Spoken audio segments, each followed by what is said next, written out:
deti, dnes by sme si povedali o etike a hre. Tak blížia sa prázdniny, kedy sa budeme viac venovať hrám, či už hrám so spolužiakmi vonku, alebo hrám doma, povedzme, s rodinou, alebo povedzme, budeme hrať nejaké hry viac na internete, na počítači.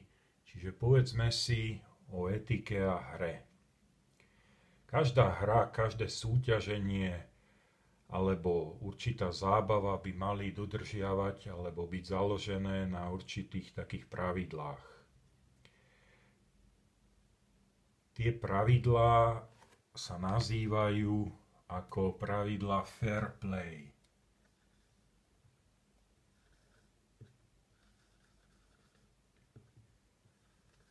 Fair play z angličtiny znamená férová hra. Čiže čo to je vlastne tá férová hra? Férová hra je taká hra, ktorá je založená na vlastne aj takých etických pravidlách. Čiže povedzme si niektoré. Čiže bojuj čestne a podľa pravidiel. Každá súťaž, každá hra má určité pravidlá. A tieto pravidlá by mali platiť pre všetkých. Čiže každý hráč má rovnaké pravidlá, alebo každý súťažiaci. Každý chce vyhrať, ale nie vyhrať za každú cenu. Niekedy, povedzme, keď hráme s priateľmi a viackrát vyhráme, tak aby sme motivovali súpera, je dobré, povedzme, aj pomôcť tomu súperovi trochu, aby aj on mohol vyhrať. Budeme mať lepší pocit potom z tej hry. Počas hry, niekedy v zápale, používame škaredé slova. Čiže škaredé slova alebo nejaké škaredé vyjadrovanie nepatrí k hre. Niekedy, povedzme, sa chceme s niekým hádať. Povedzme si, myslíme, že ten druhý podvádza, alebo že nemá pravdu, nevyhral a tak ďalej. Znova aj to nejaké argumentovanie alebo dohadovanie by malo byť založené na určitej slušnosti. Čiže nie hlasom ani škaredými slovami si presadzujeme svoj názor, ale argumentmi, pravidlami hry. Niekedy, povedzme, keď hráme futbal, tenis, volejbal a tak ďalej, hra môže mať rozhodcu, či už je to učiteľ alebo tréner. Čiže také etické, slušné je vlastne rešpektovať toho rozhodcu. Nenadávať rozhodcovi, ale poslúchať pokyny rozhodcu. Veľakrát, keď povedzme vyhrávame, človek má takú, by som povedal, povznesenú náladu, ale víťazstvo nie je vlastne dôvod k nadradenosti. Čiže niekedy, povedzme, niekto má viacej šťastia, alebo má väčšiu výdrž, alebo je lepšie zdravotne na tom a vyhrá. No ale druhýkrát zasa ten druhý môže mať viacej šťastia, alebo je lepšie pripravený a môže on vyhrať. Čiže víťazstvo nemá viesť nadradenosti, ale k určitej radosti vlastne z hry. Každý porazený si zaslúži pochvalu, podanie ruky, nie výsmech. Takisto, povedzme, keď niekto hrá, my sme ako diváci, keď sa tomu druhému alebo protihráčovi nedarí, to neznamená, že pískame alebo nejaké škaredé slova používame, ale aj ten súper si zaslúži určitý rešpekt a pochvalu, ak vyhrá, podanie ruky. Veľakrát, povedzme, hráme v tej hre s niekým, kto je slabší. Môže to byť niekto mladší, alebo môže to byť človek, ktorý není tak výkonnostne na našej úrovni, alebo to môže byť dievča, chlapec. Čiže berieme ohľad pri hre aj na toho spoluhráča. Ako som hovoril, niekedy treba nechať aj súpera vyhrať, aby mal určitú motiváciu znova s vami hrať a aby aj vy ste mali dobrý pocit, že ste niekomu pomohli. Veľakrát pri tej hre, či už spôsobom tej hry alebo správaním, dávam príklad mladším hráčom alebo ľuďom v publiku. Čiže keď sa slušne správam, tak potom aj tí mladší hráči sa majú tendenciu slušne správať a naopak. Čiže to naopak je vlastne unfair play.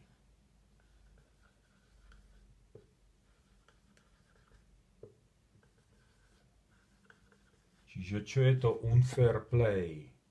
Unfair play je neférová hra. Neférová hra znamená, že chcem zvíťaziť za každú cenu. Čiže nedodržiavam pravidlá, neberiem ohľad na spoluhráča, rešpektujem pokyny rozhodcu. Keď spoluhráč vyhrá, neuznám svoju prehru, hádam sa, používam škaredé slova, čiže nebojujem vlastne čestne, eticky. Takáto prehra alebo aj výhra, unfair play, nemá takú hodnotu ako výhra fair play.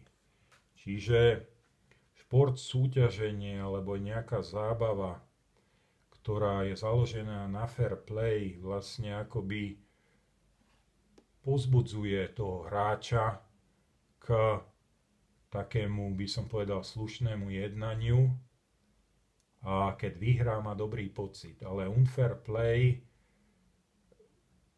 vlastne spôsobuje, že ten hráč má tendenciu aj v iných oblastiach sa správať neférovo. Čiže unfair play nepatrí do etiky a nepatrí do hry. Pri hre sa snažím vlastne preniesť pravidlá takého fair play aj do svojich každodenných povinností, aj do povinností, ktoré povedzme súvisia s domácimi prácami, s povinnosťami v škole a tak ďalej. Čiže takú férovosť, slušnosť. Tretiu oblasť, ktorú si dnes spomenieme, je PC hra. Alebo počítačová hra. Či už PlayStation alebo iné hry, ktoré hráme vlastne na počítači. Hráte väčšinou proti počítaču. Môžete hrať povedzme aj proti súperovi, ale veľakrát hráte proti počítaču. Čiže aká je etika pri PC hre? Samozrejme, tu sme obmedzení tým programom tej hry, ale povedzme PC hra by nemala nahradzovať nejaký šport alebo povinnosti, ktoré máme doma, ktoré máme v škole a tak ďalej.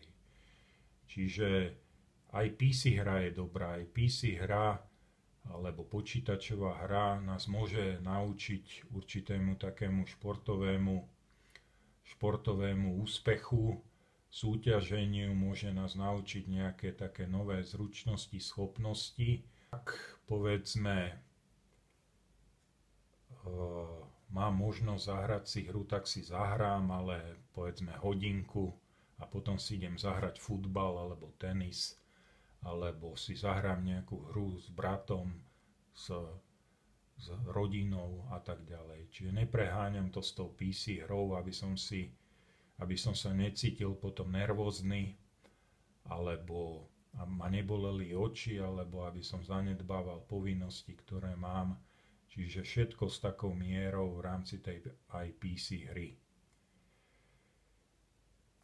hry a vlastne fair play není niečo nové. Už v antickom Grécku poznali ľudia hry. Čiže v antickom Grécku to je vyše 3000 rokov pred Kristom. Čiže v antickom Grécku ľudia hrali hádzanú, hokej, lukostrelbu, box, jazdili na koni, prvý maratón, prvé olympijské hry a tak ďalej boli v Grécku. Kto navštíví Atény, môže navštíviť aj prvý olympijský štadión. Takže tam niekde vznikli hry, tam niekde sa začalo hovoriť o férovej a neférovej hre, ktoré fair play patrí k hre. Čiže skúsme porozmýšľať, či je fair play víťazstvo hodnotnejšie, či máme lepší pocit z fair play hry ako unfair play. Alebo či podpora slabšieho spoluhráča, uznanie svojej prehry patrí k hre, alebo je lepšie vyhrať za každú cenu? Čiže to je otázka.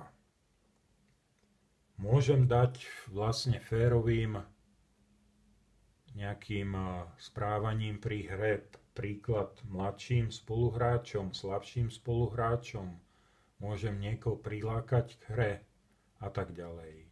Čiže skúsme porozmýšľať o týchto otázkach, či fair play a etika patrí k hre. Takže želám vám veľa hier cez prázdniny a porozmýšľajme aj o otázkach fair play a etiky, keď hráme alebo keď budeme hrať cez prázdniny nejakú hru. Ďakujem, majte sa dobre, ahoj.